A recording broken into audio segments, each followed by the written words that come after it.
ओम नमो भगवते वासुदेवाय नमः। नमस्कार दोस्तों, आप सभी के स्वागत है हमारे यूट्यूब चैनल पावरफुल हिंदू धर्म में। अब तक हमने श्री ज्येष्ठ महात्म्य में कथा अध्याय 1 से लेकर कथा अध्याय 19 का रसपान किया है। अब हम आप सभी को श्री ज्येष्ठ महात्म्य में कथा अध्याय 30 का रसपान कराएंगे। अगर आप सभी हमारी वीडियो को पहली बार देख रहे हैं तो वीडियो को लाइक कीजिए, चैनल को सब्सक्राइब कीजिए, बेल आइकन को प्रेस कीजिए ताकि आने वाली वीडियो की नोटिफिकेशन आप सभी को मिलती रहे। आइए रसपान करते हैं कथा अध्याय 30 का। स्कंद जी कहने लगे कि ऋषियों, जो फल ज्येष्ठ मास के महात्म्य को श्रवण करने से प्राप्त होता है वह मैं तुमसे कहता हूँ। वह फल सब यज्ञों को प्राप्त करने से भी नहीं मिलता। समस्त दान देने से, समस्त तीर्थों में स्नान करने से और जप तथा यज्ञ से जो फल मिलता है वही फल ज्येष्ठ मास के महात्म्य को सुनने से मिलता है। समस्त महात्म्य श्रवण करने से मनुष्य पूर्व जन्म का भागी नहीं होता। संपूर्ण अथवा आधा आधे का भी आधा अथवा चतुर्दश का आधा, एक अध्याय आधा अध्याय, एक श्लोक आधा श्लोक आधा अध्याय, एक श्लोक जो भी भक्त और श्रद्धा से श्रवण करता है उसको अनंत पूर्ण प्राप्त होता है। वेदविज लोग स्वल्प पूर्णवान पुरुषों के पूर्ण कार्य में अनेकों विघ्न पड़ते हैं। अतः विघ्न शांति के लिए मनुष्य को पूर्ण करना चाहिए। बारंबार पूर्ण कर्म को करने से विघ्नों का नाश होता है। कलयुग में करने से योग्य बहुत से कर्म है, परंतु कलयुग में पुराण श्रवण सबसे श्रेष्ठ कहा गया है।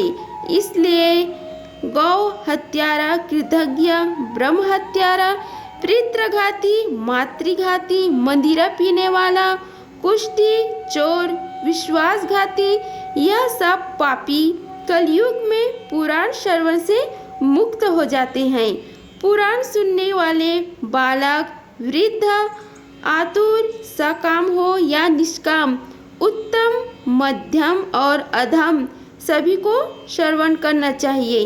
स्त्री, शुद्ध और पतित को भी पुराण सुनना चाहिए।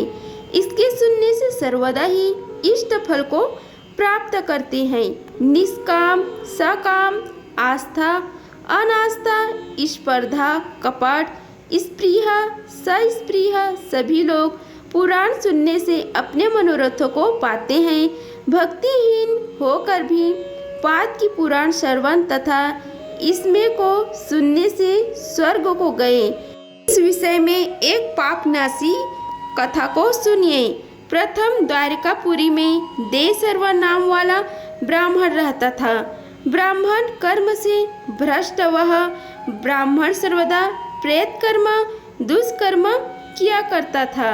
उसके पश्चात अपने कुटुंब के निर्वाह के लिए चोरी भी उस रमणीय नगर में बहुत दिनों तक वास करता रहा।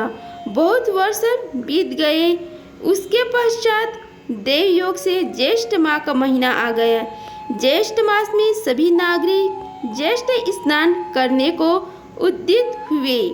वही दान आदि तथा पूजा का सामान लेकर प्रतिदिन गोमती में स्नान करने के निमित्त जाने के लिए तत्पर हुए। वहां जाकर स्नान करके दूसरे वस्त्र धारण करके भगवान श्री हरि विष्णु के मंदिर में जाते थे और फिर सभी एकत्र होकर एक श्रेष्ठ ब्राह्मण को व्यसान देकर यथाशक्ति वस्त्र आदि अलंकारित समस्त आदर पूर्वक व्यास जी को देकर उसका पूजन कर आदर पूर्वक ज्येष्ठ महात्म्य का श्रवण करते थे।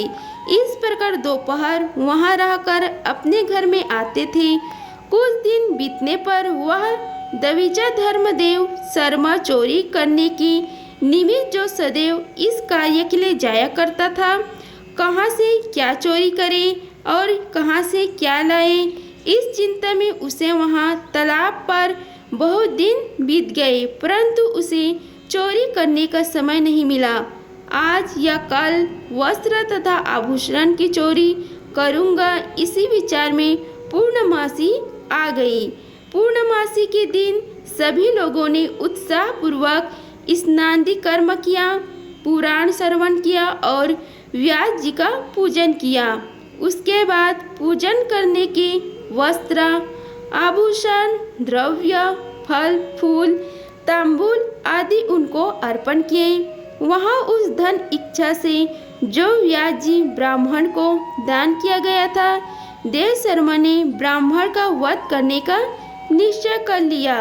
उसके पश्चात देव से प्राप्त इस व्यास की समस्त वस्तुएं चोरी करके मैं प्राप्त कर लूँगा। ऐसा निश्चय करके स्वयं वहाँ आ गया। व्यास जी पूजन दिखावे के तौर पर करके पृथ्वी पर गिर गया, दंडवत नमस्कार किया और बोला कि हे विप्र, मैं अति दीन हूँ, अतः आप मुझे और आपको अपना शरीर ही अर्पण करता हूँ, क्योंकि मेरे पास और कुछ भेंट करने के लिए कुछ नहीं है। अब से मैं आपका दास हूँ, आप यथा सुख मेरी सेवा को ग्रहण करिए। उसने सबसे अधिक बनावटी भक्ति दिखलाई। इसके पश्चात सूर्य अस्त होने पर भी सभी लोग चले गए और वहाँ पर केवल 2 ही व्यक्ति रह गए, एक व्यास जी और दूसरा वह ध्रुत देव शर्मा। हे राजन, इसके पश्चात उस पौराणिक ने सभी सामान एकत्रित करके बड़ा गठार बांध लिया और देव शर्मा की मस्तक पर सब रख दिया। उस बोझ से सिर नीचा करके बारंबार प्रसन्न होता हुआ व्यास जी के साथ जा रहा था। तालाब के पास पहुंचकर जन समुदाय में घुसकर भाग गया, परंतु कुछ दूर जाकर पैर फिसल जाने के कारण जल सहित कुएं में जा गिरा। तब वहां पर बड़ा कोलाहल हुआ और आसपास के बहुत से लोग एकत्रित हो गए।